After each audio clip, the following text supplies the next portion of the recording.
Halo, willkommen, selamat datang di channel Dini. Halo semuanya, Apa kabar? ketemu lagi dengan Dini, Juju. and Dini. Pelajaran kehidupan terbesar dalam hidup kamu apa, Ini Din? berat, ini berat. Langsung di shoot aja ya di awal-awal. Iya. Langsung, nggak usah babi bu Pelajaran lah ya. kehidupan, nah ini Ayo lo. pelajaran kehidupan. Pertama baju udah singgung, babi bu aku nggak bisa basa-basi. Iya, Padahal itu juga salah satu skill.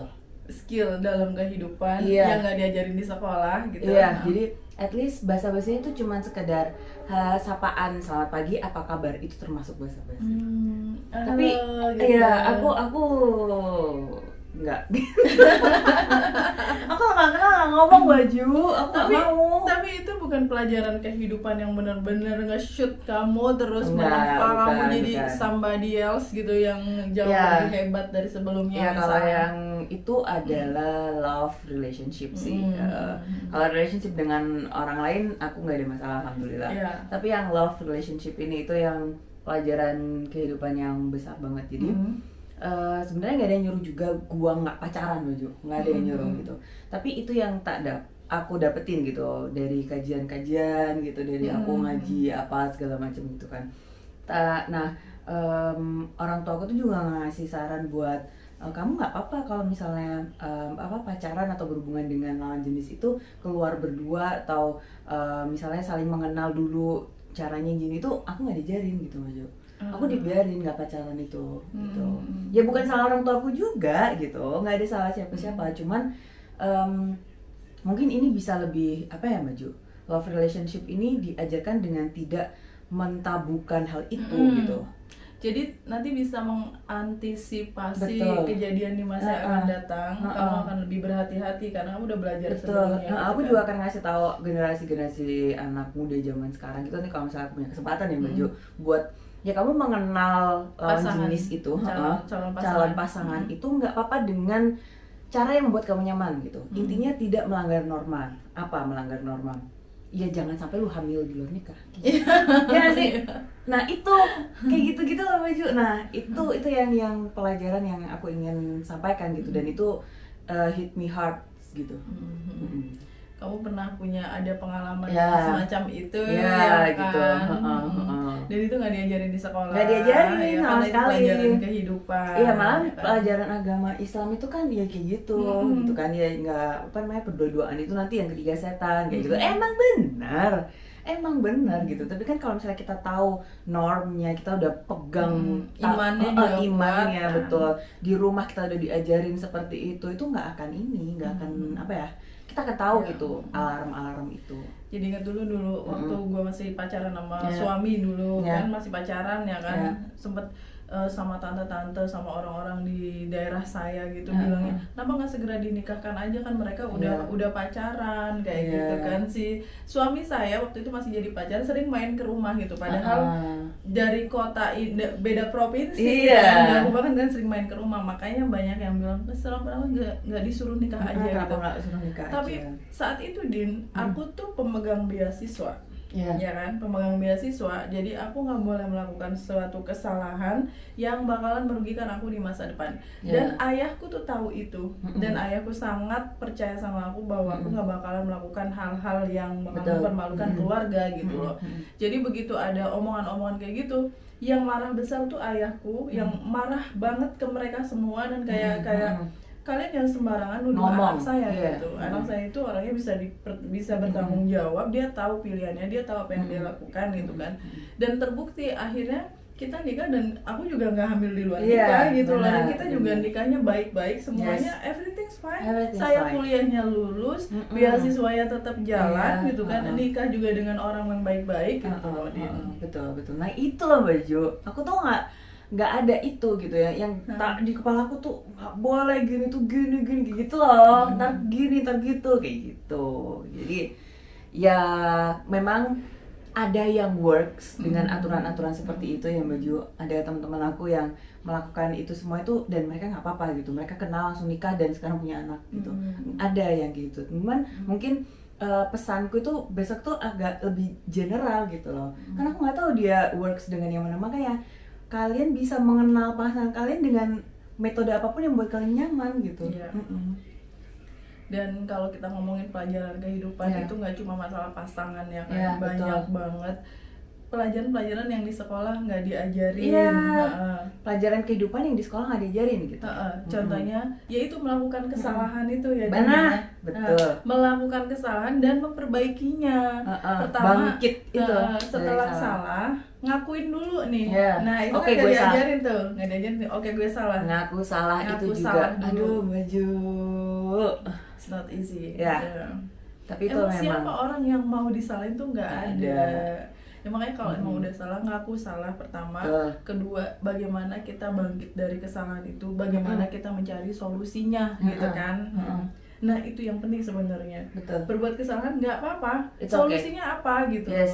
Oke, gue salah. Kalau misalnya kamu merugikan orang lain, minta maaf. Oke, sekarang gimana caranya? Gitu nggak sih maksudnya? Betul. Selanjutnya ya Maju. Pelajaran kehidupan selanjutnya itu ketika kita mencari pekerjaan. Setahuku, seingatku dulu Maju, dikasih taunya itu cuman di grup itu, di sini ada job fair gitu. Di sini ada lowongan guru ini. Gitu. Udah sebatas gitu, itu. Sama disuruh bikin surat lamaran. Dan itu udah template. Di mana-mana udah banyak formnya kan. Apa gunanya kita memberi pelajaran atau ngajarin seseorang yang di Google udah banyak deh. Betul. Nah, itu. Itulah Baju. Makanya apa gunanya gitu loh. Gunanya kita sebagai pendidik nggak sih untuk tahu hal-hal seperti ini biar kita bisa selip-selipin gitu di kelas. Kalau kita bisa mengajarkan sesuatu bagaimana anak-anak ini bisa mencari pekerjaan dengan baik gitu kan. Karena mencari pekerjaan kan satu nggak gampang, kedua persaingannya luar biasa. Kamu harus menjadi sesuatu, kamu harus punya sesuatu yang orang lain nggak punya, baru dipertimbangkan sama reviewer, interviewer, HRD di tempat satu perusahaan atau yang mencari pekerjaan ini gitu, yang mencari pekerja ini gitu kan. Dan itu nggak pernah diajarin. Nggak pernah. Makanya kadang-kadang saya di kelas itu saya suka bilang gini, coba kalian jawab apa kelebihan dan kekurangan kamu, karena itu sering banget ditanyakan pada saat wawancara kerja, dan banyak orang gagal di situ. Gitu. Benar. Terus akhirnya mereka semua memberi jawaban yang hampir sama semuanya, Din, ya kan? Apa adanya.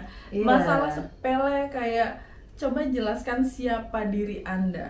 Kenalkan secara singkat. Siapa Anda.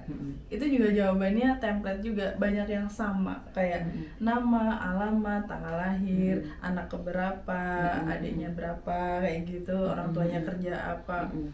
Terus saya memang bukan orang HRD, bukan orang psikologi juga, tapi beberapa kali pernah nonton dan pernah baca tentang bagaimana cara wawancara kerja, itu memperkenalkan diri dan sebagainya.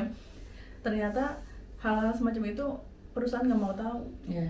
Lo mau anak keberapa, kayak hobi lo main bola kayak atau apa, enggak mereka nggak mau tahu. Mereka maunya tahu kamu bisa apa. Nah, itu apa yang bisa kamu kasih ke kita. Gitu. Skill apa yang kamu kuasai yang ada manfaatnya untuk perusahaan ini. Nah itu X factor apa yang kamu punya yang orang lain nggak punya. Itu juga bisa diceritain kan ya Maju. Atau orang lain punya tapi nggak sebagus kamu cara ngerjainnya. Nah itu terus ditunjukin karyanya gitu ya Maju. Terus cara untuk menjawab pertanyaan apa kelebihan dan kekurangan kamu misalnya gimana? Kamu ada jawaban, Din? Kayak waktu itu Baju pernah nanya tapi gue lupa gitu kan, jadi dulu nggak bisa sekarang lupa, itu gue gitu. Tapi ini aku bukan orang HRD dan bukan orang psikologi, tapi ini masuk logika gitu loh. Kalau kalian jawabnya misalnya kekurangan saya karena saya pelupa, jadi saya tuh terorganisir, mencatat semuanya gitu. Kalau aku jawabannya waktu itu udah diajarin kan sama Jojo. I'm a little bit clumsy, not a little bit but very gitu. Terus ketawa kan si interviewernya gitu. Dan yang saya lakukan adalah saya selalu punya pouch untuk hal-hal barang-barang kecil di tas saya. Gitu. Akhirnya saya langsung merujuk ke pouch itu ketika saya mencari mouse. Saya langsung merujuk ke sini ketika saya mencari kabel cas HP saya gitu, kayak gitu-gitu. Nah, itu intinya bukan masalah kamu clumsy-nya atau kamu mencatatnya, tapi kamu bisa mengatasi kesulitan dalam hidup kamu gitu loh. Mereka tahu bahwa kamu punya solusi. Yes. Kasih solusi. Iya, itu aku diajarin tuh Maju. Dulu kan kemarin kan aku sempat wawancara yang itu ya Maju. Yang gue ditolak gara-gara bacaan doa cita gue adalah Allahumma ba'id baini. sampai sekarang gue sakit hati, serius Maju. Sakit hati gue Maju. Sialan banget itu. Emang gak enak sih ditolak dia. Iya, tapi kan alhamdulillah sekarang aku dikasih beasiswa sama negara gitu loh Maju. Ternyata Allah tuh punya rencana lain gitu. Ya udah. Ya, terus untuk apa menjawab kelebihanmu gitu kan, pertanyaannya apa kelebihanmu, coba jelaskan apa kelebihanmu. Jawabannya ya rata-rata gimana? Apa? Aku bisa programming gitu kan. Aku bisa coding misalnya. Coding, bisa internet, bisa bahasa Inggris dan sebagainya. Ya, oke, itu udah biasa. Akan ada 100 orang yang menjawab dengan jawaban yang serupa. Iya, gitu. apalagi zaman sekarang semua udah bisa coding, semua udah bisa gitu ya Baju. Terus mungkin akan lebih baik kalau jawabannya tuh saya pernah terlibat dalam organisasi di kampus dan di sana ada sebuah masalah bla bla bla dan saya bisa menyelesaikan masalah itu dengan cara A B C D. Nah tuh, berarti problem solving lagi. Problem solving lagi. Karena yang bisa video editor udah banyak. Benar, kan? benar. Pinter komputer juga udah banyak. Iya, lebih canggih dari gue banyak banget gitu kan. Tapi apa masalahnya dan apa solusi kamu gitu ya, itu yang udah kamu lakukan gitu kan. Terus pelajaran kehidupan lainnya apa Din yang nggak diajarkan di sekolah? Tadi kan aku udah Baju apa? Baju belum tuh, kan aku udah ditanyain tuh di awal kalau aku love relationship. Nah karena dari Baju sendiri itu dulu aja, itu dulu. Iya, gue sekarang nembak nih. Love relationship ya. Pura-pura mati. Oke. Saya berharap punya keberanian untuk bilang tidak ketika saya muda dulu. Ketika saya muda dan bodoh, saya berharap tuh bisa bilang tidak ke orang-orang tertentu yang mengintimidasi saya atau yang menyuruh-nyuruh saya untuk melakukan sesuatu yang sebenarnya saya nggak mau gitu. Nah, itu pelajaran banget. You have the courage to say no. Tapi sekarang ketika aku punya duit, udah punya power ya, udah ada. Paling tidak saya udah berani bilang untuk saya nggak nyaman, saya nggak suka, tapi meskipun saya tetap mengerjakannya, tapi kamu harus tahu bahwa saya nggak suka, kayak gitu. Jadi itu juga intimidatif sih Din, ya kan? Orang bikin orang lain merasa bersalah nggak sih dengan jawaban saya? Ngak buat jalan. Ya benar. Ya kayak gitu, benar Maju. Ya itu pelajaran hidup, karena kalau kamu mengikuti perintah orang ya, mengikuti kemauan orang lain, which is itu bukan kemauan kamu sendiri, terus kamu menyesal Din. Kalau kata Pak Faiz, kamu akan lebih sakit hati, lebih menderita dibanding kamu melakukan kesalahan karena pilihanmu sendiri. Oh my god, ya Allah, Pak Faiz jadi ini. Besok Rabu ketemu Pak Faiz lagi. Ya, pengen ketemu one day Pak pasti Faiz. one day pasti ada jalannya ntar. Kita ketemu Pak Faiz sama-sama. Oke, berarti itu ya pelajaran hidup Baju, berani untuk mengatakan tidak gitu. Nah ini nih nyambungnya ke sini, life skill atau apa life skill itu pelajaran hidup ya, pelajaran hidup yang tidak diajarkan di sekolah lain. Nyambung ke yang tidak berani bilang tidak tadi itu adalah ini kemampuan untuk kita mendengarkan. Karena banyak kan dari dulu banget aku diajarin itu untuk berani berpendapat, silakan angkat tangan gitu, semua harus nanya gitu. Tapi kemampuan mendengarkan tuh nggak diajarin. Tapi di Indonesia itu nyimak gitu. Murid ataupun mahasiswa meskipun udah distimulus, sudah dipaksa-paksa suruh nanya, nggak nanya juga, makanya itu. Tapi dia juga nggak dengerin Baju. Nah itu apalagi yang main HP. Iya, dia nggak ngedengerin masalahnya gitu loh. Tapi ya itu sih, kemampuan mendengarkan itu menurutku itu udah level di atasnya berpendapat. Orang berpendapat aja belum berani, gimana mau dengerin gitu loh. Tapi itu juga penting. Mendengarkan itu udah wisdom yang tinggi. Gitu udah di atasnya ketika kamu sudah berani untuk mengeluarkan pendapat, betul. Gitu. Ya memang penting sih kemampuan untuk mendengarkan itu. Ya, jadi kan di kehidupan itu kita tidak hanya ini nggak sih Baju, diskusi terus habis gitu ngasih masukan gini, giliran orang yang ngomong nggak didengerin. iya tuh. Terus aja ini apa namanya ngasih masukan, di tackle pendapatnya nggak bisa gini kan, ya nggak gitu. Padahal kalau kita dengerin itu kita dapat insight ya kan, banyak menyerap, banyak mendengarkan, itu banyak yang kita dapat dibanding kita ngomong sebenarnya ya kan? Dan dalam situasi tertentu ketika orang lain lagi sedih, lagi ada masalah, kita bisa mendengarkan mereka, itu tuh sangat berarti buat orang yang lagi sedih itu. Dibanding kita kebanyakan cincong ya kan. Iya, karena yang dibutuhkan tuh sebenarnya telinga aja buat dengerin gitu. Lagi nggak kepengen dengerin nasihat, maunya didengerin aja gitu. Nah, kayak gitu meme-nya tuh kayak gitu. Kan? Nah, nyambung yang tadi ya Maju, yang mendengarkan tadi. Jadi emotional intelligence atau emotional quotient itu juga sangat penting. Kita udah bahas ini di 2 video. Yang satu nyerempet dikit, yang satu kita fokus ke situ. Nah sekarang kita bahas lagi. Ya nggak sih Maju? Karena itu tuh kecerdasan emosional. Aduh, apa Maju? Udah kalah sama kecerdasan intelektual. Iya. IQ itu sekarang udah dikalahkan oleh EQ ya. Orang yang dengan IQ tinggi, ketika mereka nggak bisa mengendalikan emosinya, mereka bisa jatuh kapanpun. Ya kan?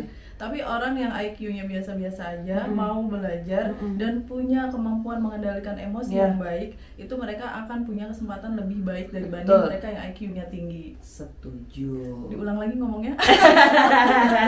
Jadi intinya adalah alhamdulillah ya kan. Jadi teman-teman, ini kita tuh in between stripping sebenarnya ya kan.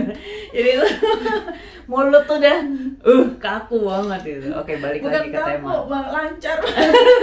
Lancar kayak jalan tol. Jadi intinya adalah orang yang bisa mengelola emosinya, baik itu yang marah ataupun yang senang, itu tuh dia bisa dengan cepat adaptasi, dia bisa dengan cepat adjust dirinya ke lingkungan yang baru, atau misalnya dipindah tim atau apapun itu, dan dia tahu kapan dia ngomong, dia tahu kapan kayak gitu-gitulah, dia bisa mengatur emosi. Itu tuh dia lebih akan banyak mendapatkan kesempatan baik nggak sih? Saya pernah nonton wawancaranya Marshanda ya. Marshanda itu kan bipolar ya. Nah, itu ketika dia dalam emosi tingkat tinggi, dia tahu bahwa ini lagi nggak bener nih gue nih. Jadi dia bakalan bilang ke orang-orang di sekitarnya, entah itu anaknya, entah itu temennya, sahabatnya, dia akan bilang, saat ini saya lagi nggak mau ngomong, mohon untuk dimengerti, jadi saya mundur diri dulu, kayak masuk kamar dulu gitu. Nah itu akan lebih baik. Itu akan lebih baik. Itu kan mengelola emosi kan. Jangan sampai ketika kita lagi marah terus lagi emosinya lagi tinggi, terus dikeluarin nggak tepat ya di depan orang-orang yang tidak seharusnya melihat itu, gitu kan. Apalagi orang terdekat ya, orang yang dia sayang gitu kan. Itu bisa mengubah hubungan mereka gitu kan. Oke. Life lesson selanjutnya atau apa tadi life lesson bahasa Indonesia? Life skill. Pelajaran kehidupan. Allah Din. Pelajaran kehidupan selanjutnya itu adalah uang. Life is money. Nah ini juga nggak diajari di sekolah tentang mengelola uang, kecuali mereka yang sekolahnya di keuangan. Betul. Tapi nggak mesti Mbak Ju. Mereka menghitung uang ya, bukan bagaimana mengelola punya diri sendiri. Dia kan ininya buat punya orang lain, tapi mereka akan memiliki kesempatan untuk awareness tentang duit itu lebih banyak gitu daripada yang nggak belajar tentang finance gitu sih. Jadi apa Mbak Ju? Ya mengelola uang, kayak penghasilanmu 5 juta, kalau hidupnya di daerah yang kecil gitu kan, yang pengeluarannya nggak banyak, sebisa mungkin harus menyisihkan tabungan, harus punya. Kayak orang Chinese nih ya, mereka punya penghasilan berapa, diambil dulu misalnya 30% untuk nabung, nggak boleh diutak-atik karena ini tabungan, sisanya untuk hidup, untuk segala macam lah ya.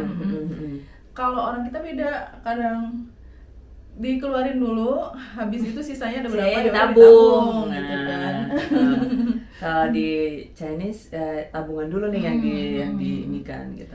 Kita punya uang. Kita punya uang. Terus bawaannya pengen beli mobil, pengen beli motor gitu kan, jam tangan baru keren nih kayak gitu.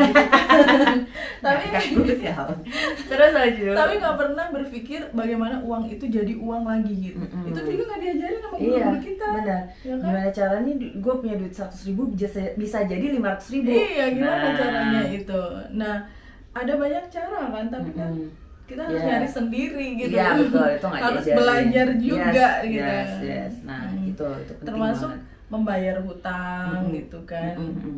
Nah, di sini termasuk juga ini nggak sih Maju? Kemarin aku baru ingat banget soalnya asuransi kesehatan, ya nggak sih? Asuransi kesehatan, dana darurat, dana pensiun buat yang bukan PNS. Betul. Gitu. Jadi asuransi kesehatan tuh kemarin tuh cerita lucunya gini, aku habis urus BPJS di Jogja, soalnya kan pindah dari yang Surabaya dulu itu ikut kantor, sekarang mandiri. Terus temanku gini, kok diurus sih Din gitu, kan kamu nggak mungkin sakit gitu. Mungkin. Gini maksudnya kan kan kita berharapnya nggak sakit gitu loh, maksudnya kan kita berharapnya nggak sakit loh kamu urus gitu. Justru ya nggak sih Maju, kebalik pola pikirnya. Gue tuh kayak na'udzubillahi min dzalik gitu kan.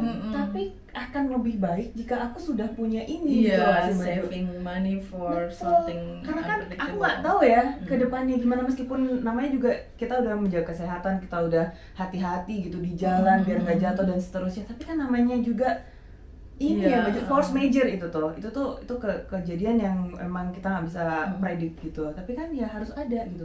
Nah itu tuh aku langsung bingung, salah gue ya ngurus BPJS ya gitu. Tapi ya udah sih, itu beda persepsi aja. Iya, masalah uang ini juga tricky dan sensitif gitu kan. Kadang kalau mau ngasih tahu orang juga lihat-lihat dulu gitu, orangnya jangan-jangan tersinggung. Makanya jadi aku diem doang Maju ketika temanku bilang gitu, iya sih ya udah ya gitu. Jadi aku beda, ganti topik gitu. Oke. Ya udah. Oke, udah cukup ya untuk life lesson atau pelajaran kehidupan hari ini. Iya, terima kasih teman-teman sudah menonton. See you next time. Bye. Thank you for watching. Cheers.